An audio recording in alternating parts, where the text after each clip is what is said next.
Progressives like FDR thought some government regulation, protecting workers and the environment, promoting fairness in business transactions, or achieving other social goals, was necessary to control the excesses of businesses and corporations.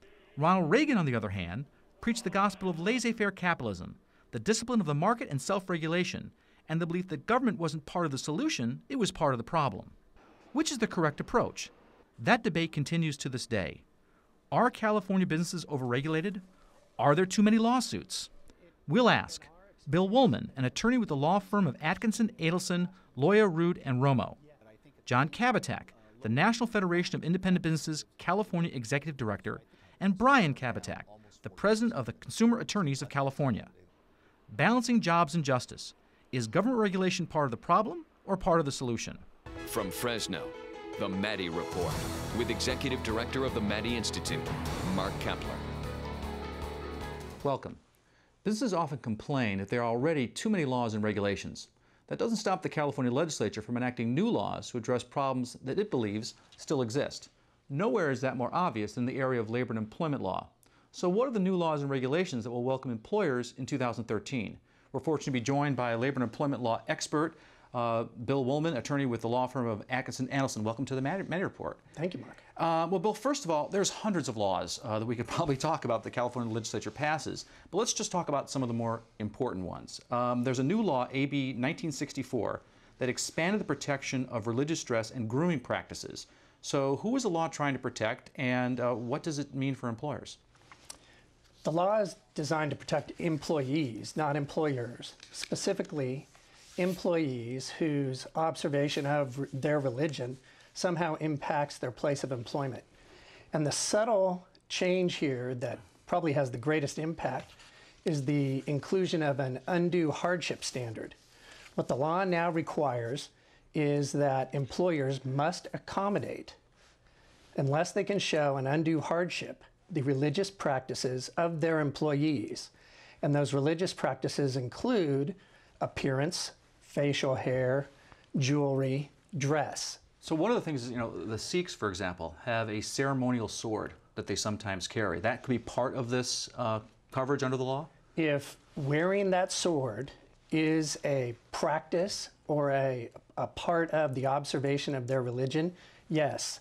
Now, I would note, and I don't know that this has been fleshed out yet, one of the exceptions here is if safety is impacted in some way. An employer might feel that way if an employee is carrying a sword, but I think those things are supposed to be ceremonial. But let me talk about another law. Sure. We have another one, AB 1844, that prohibits employers from demanding a worker's or an applicant's username or password for personal social media accounts. And it was supported by both the California Federation of Labor and the California Chamber of Commerce. What does it mean for employers? It is odd that both those groups would support it. Why? The social media area is a place that's been a concern for employers in particular, for years now. And there hasn't been much guidance, either as to what they could seek from social media sites or couldn't. This law provides guidance, finally. And what it does is it also protects employee privacy rights. So it gives a little and takes a little, but importantly, it provides clarification. Employee privacy rights are protected in general. However, during workplace investigations that employers conduct, they have the right to seek and obtain material from social media websites. I know some employers are actually looking at the social media sites of applicants, wondering what the employee or potential employee was doing on those sites. That's now no longer allowed?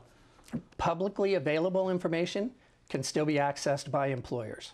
What you can't do is request the passwords to get into the private portions. I want to see your Facebook account, for example. Correct. Okay. And I would add, generally we advise employers against checking those sites because they can learn things they really would be better off not knowing.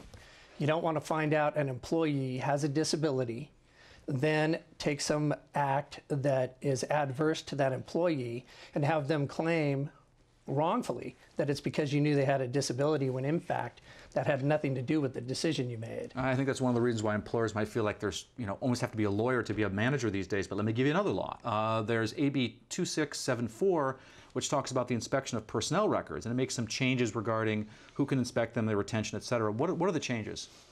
The changes are straightforward and helpful.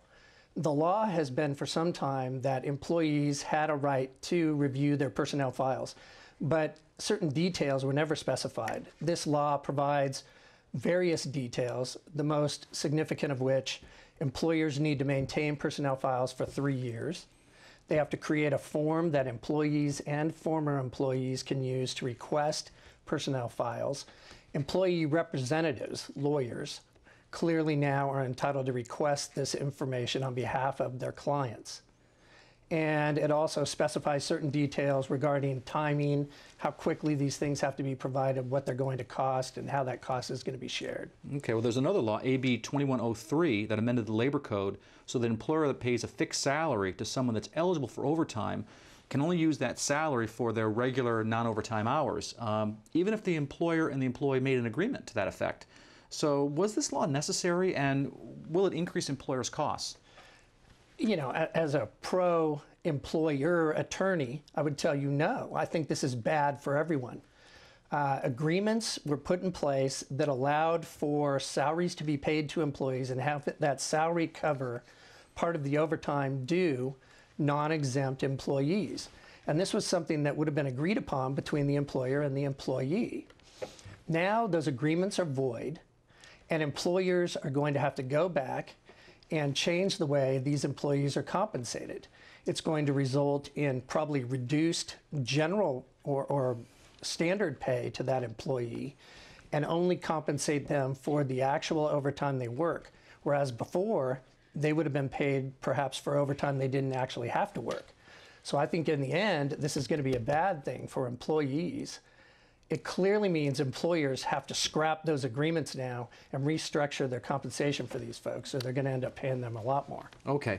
Now, it wasn't just the California legislature that was busy rewriting the state's labor laws. The courts and administrative agencies were also busy. What did they do? That conversation in a moment. This is the Maddy Report.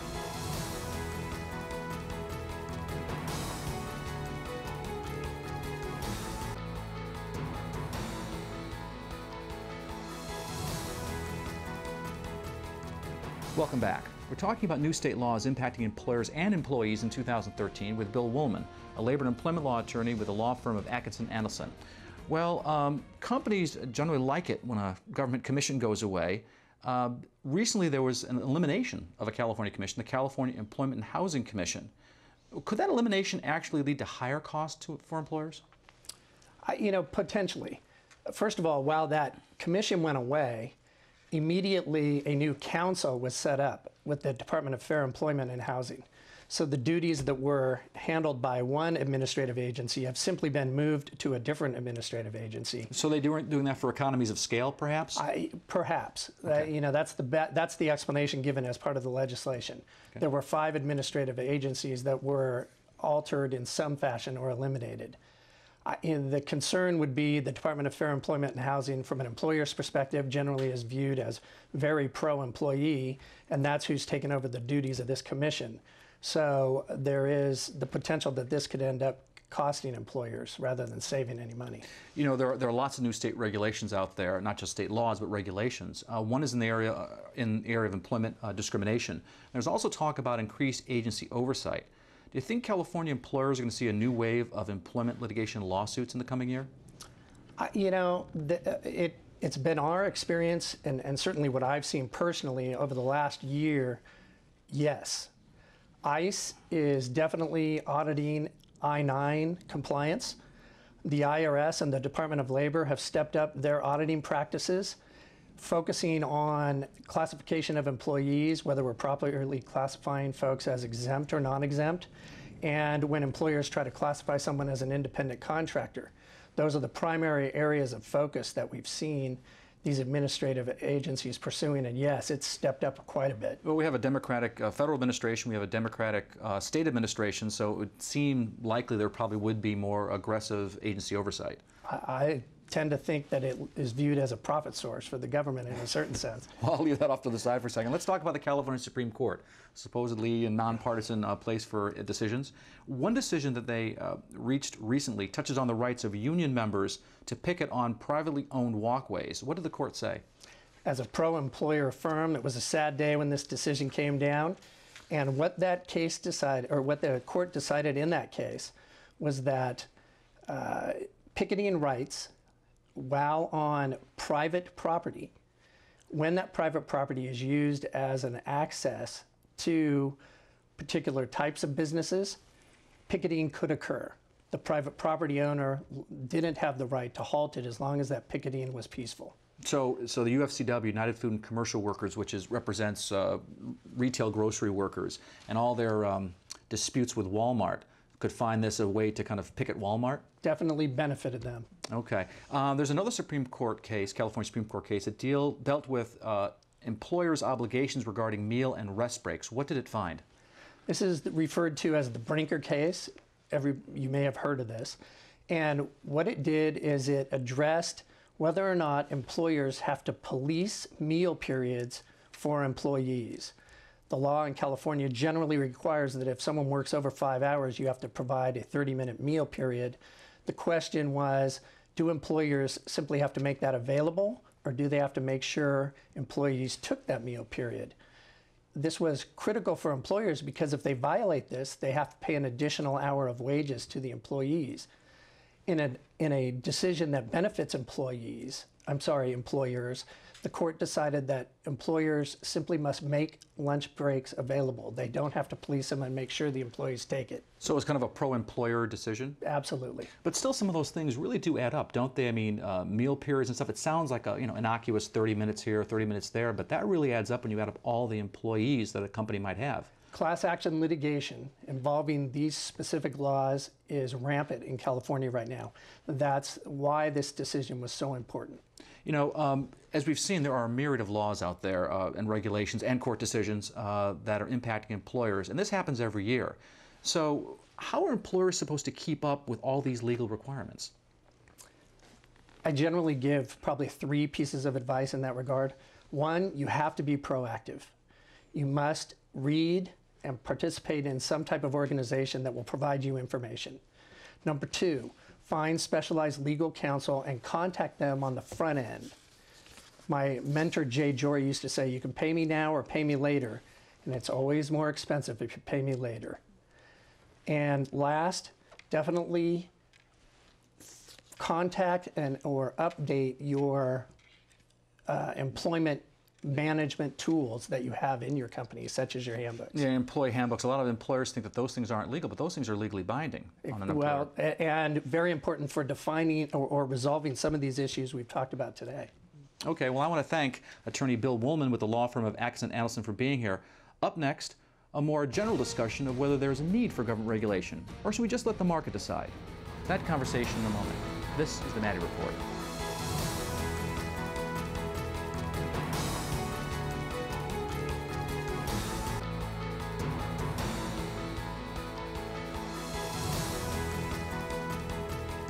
Welcome back. So is business overregulated or not? Are there too many lawsuits or not? Those are among the longest and most heated debates at the state capitol. Today we were fortunate to be joined by 2 brothers who are on opposite sides of that debate. John Cavatak is the National Federation of Independent Business California Executive Director, and Brian Cavatak is the President of the Consumer Attorneys of California. Welcome to the Maddy Report. Thanks very much. So let's start off with a general question. Is government regulation of business necessary, or should we let the market decide? I'll let you go first. Well, some regulation is always necessary, and it's important because you can't live without regulation. You can't have people just simply running wild and taking care of things. However, we recognize that regulation in and of itself has to have some mechanism, some means. I mean, let's look, for example, what happened in 2008 with the market collapse, with people losing their homes, with mortgages. There has to be some reasonable recognition of regulation. What do you think, John? Yeah, well, I would agree. I think what we would find from our members, Wait a minute, you agree? I know, start this one off on a good foot, right? The mud battle hasn't begun yet. Yeah.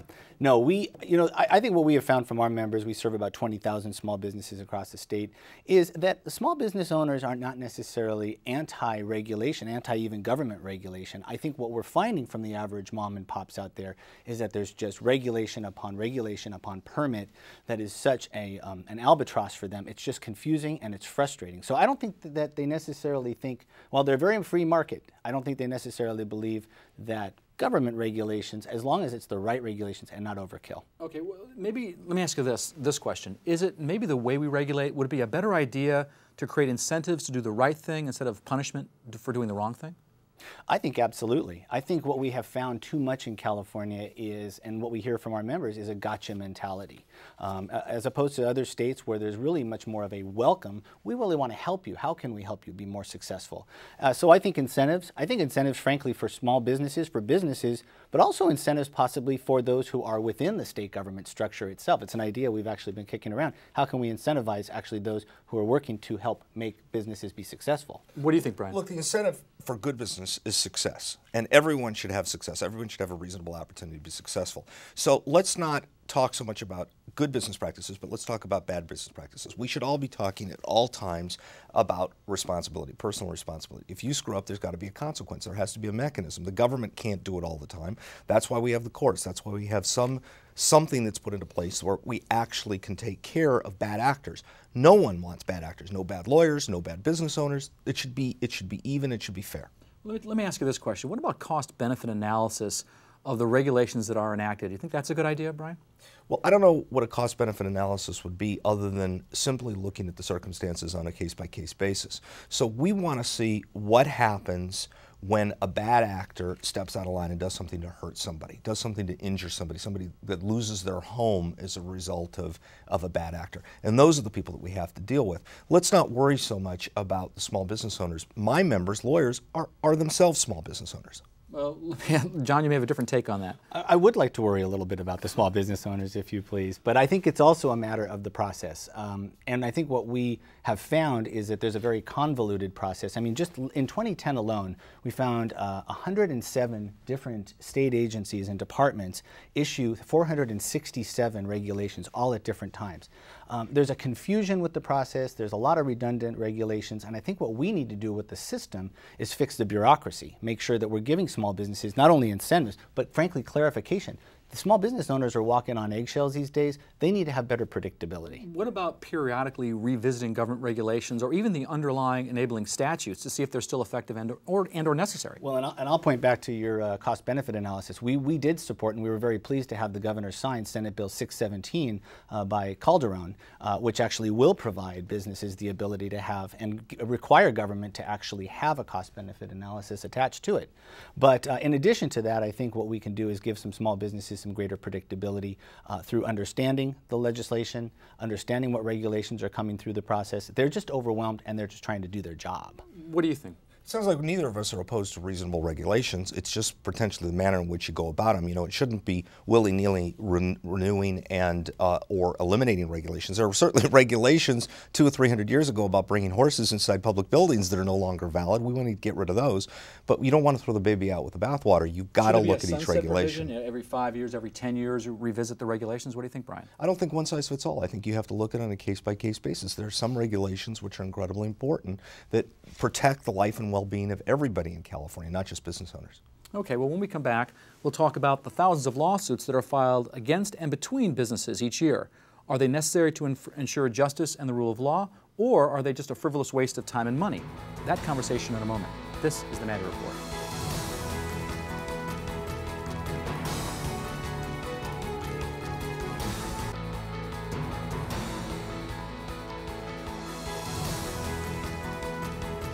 Welcome back. We're talking to Brian Kabatak, the president of the Consumer Attorneys of California, and John Kabatak, the National Federation of Independent Business California Executive Director. John, let's start with you. Let's turn our attention to lawsuits. Are Californians sue happy? Well, I don't think that we see across the board that there's a sue happy mentality amongst every attorney, Brian, and otherwise. I think what we find is, there are some bad actors out there. I think in the business community you find bad actors, and nobody should stand by those folks who are abusing or misusing or misinterpreting the process. I think we all want to see jobs and the economy grow. Attorneys are small business owners as well. We want to see them be successful in California. But when you have bad actors, a few who abuse the system, it's a problem. So that needs to be fixed. And we're seeing some steps in that direction. Brian, too many lawsuits? No, as a matter of fact, in California in the last decade, personal injury type lawsuits are down almost 40%. That means 40% less cases filed today than there were 10 years ago.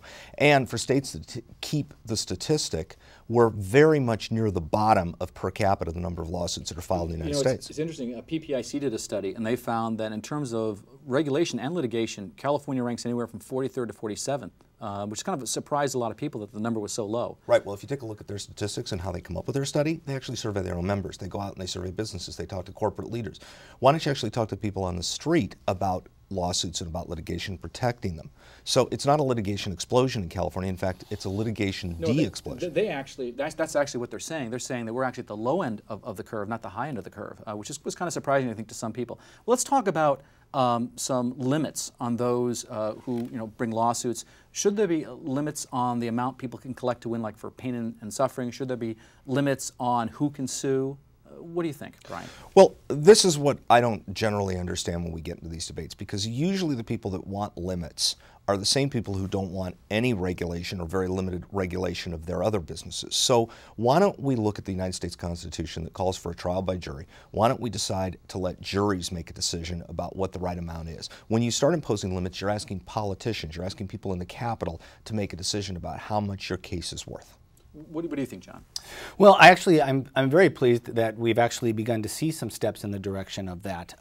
The governor signed legislation last year, actually, that we worked very closely with consumer attorneys and others, a broad-based coalition on, to provide ADA reform. It's not perfect, but Brian knows, I think we all agree it's not perfect, but it's a step in the direction of, frankly, prohibiting those shakedown letters, but I think at the same time lowering the fines, which actually gives a little bit of relief there. So I think there were steps in the direction of a little time to fix, a little opportunity to reduce the fine level, and also give small businesses, at the end of the day, more predictability. They want to stay within the realm of the law, but many times they're just trying to do their job. This gives them some opportunity for relief. What about this area, Brian, of disability lawsuits and trying to curb them? Is that something that is maybe a good idea, or should more be done to enforce the disability laws that have been on the books for 20 years? Well, unfortunately, this is another area where my brother and I seem to agree, because here we have an issue that needed to some resolution, and at the same time protecting the civil rights of the disability community, which obviously need to be protected. Small business owners should want the disabled to come into their businesses, to have access to their businesses, and a lot of times it's not even their fault. It might be the landlord's fault that the building isn't accessible. So to put a fine point in that, people, disability advocates, quote unquote, are then filing lawsuits against business or building owners, whether they be stores or apartments, what have you, because they're not accessible. That's where these lawsuits are coming from? That's a lot of the lawsuits are involving accessibility. And accessibility for the disabled, I think, is a civil rights issue. At the same time, I respect the rights of small business owners not to be subjected to shakedown lawsuits. That's why we collaborated with others to try to come up with a common sense solution that's just gone into law recently. Let's see how that law acts. Let's see what happens. Let me ask you about what's something called ADR, Alternative Dispute Resolution. That is using arbitration or mediation instead of the courts. What are your thoughts on that, Brian? Well, we never are opposed to any kind of ADR proceeding after a dispute's arisen. So once a dispute's arisen, people want to agree to go into ADR. Voluntarily as opposed to mandatory. When it becomes mandatory, it becomes much more problematic, because here's where you've got a consumer who doesn't know that they're entering into some sort of agreement with their bank, and it's sort of shoved down their throat that they've got to go to arbitration. Who's going to arbitrate a $25 dispute? What do you think? Well, John? Again, I think that the opportunity for mediation and arbitration is a step in the direction of giving some certainty and some comfort to those who, frankly, again, small business owners just don't know the first thing often about legal. But the question is mandatory versus voluntary. Would you say it should be mandatory that they go to mediation and arbitration, or voluntary? I think there should be an option. You know, we haven't talked to our members about this. It's probably open for a discussion that we should have about this issue. But I would say that at the end of the day, anything that will keep the actual formal court process from ensuing and actually get things resolved in another process is probably going to save money and give some certainty. And that's what they need a pound of that right now. We've only got about 30 seconds left in the segment, but I want to get this last question in. Yeah. There have been cuts to the courts. The governor's proposing $200 million of cuts to the courts. Is that good for business? Is that good for consumers? What do you think, Brian? No, this is one of the worst issues facing us today, and frankly, it's one of the issues that I find myself in total agreement with on businesses. We need to keep the courts open for all Californians. We need basic services in the courts. We need people to have accessibility for small claims, landlord-tenant disputes. We need our courts. Brief comment? I know you were expecting a mixed martial arts battle here today, but this is another example where we actually see eye to eye, very much so. If a small business owner is faced with legal challenges, they need to have an infrastructure, as Brian said, that works, that's funded, that is successful and effective for everybody. Well, I want to thank our guests, John Kabatek with NFIB, Brian Kabatek with Consumer Attorneys of California, and Bill Woolman with the law firm of Atkinson Adelson for joining us. If you want to stay current on Valley and state politics, you can sign up for our award-winning e-newsletter, The Maddy Daily, by logging on to our website at maddyinstitute.org. The views expressed in the Maddy Report are those of the individuals participating in the program and do not necessarily reflect those of the Maddy Institute, the California Channel, Casey, or Valley PBS. If you'd like to share your thoughts about the points and opinions shared in the Maddy Report, visit our website at valleypbs.org/Maddy. This is Mark Kepler for the Maddy Report. Thanks for joining us.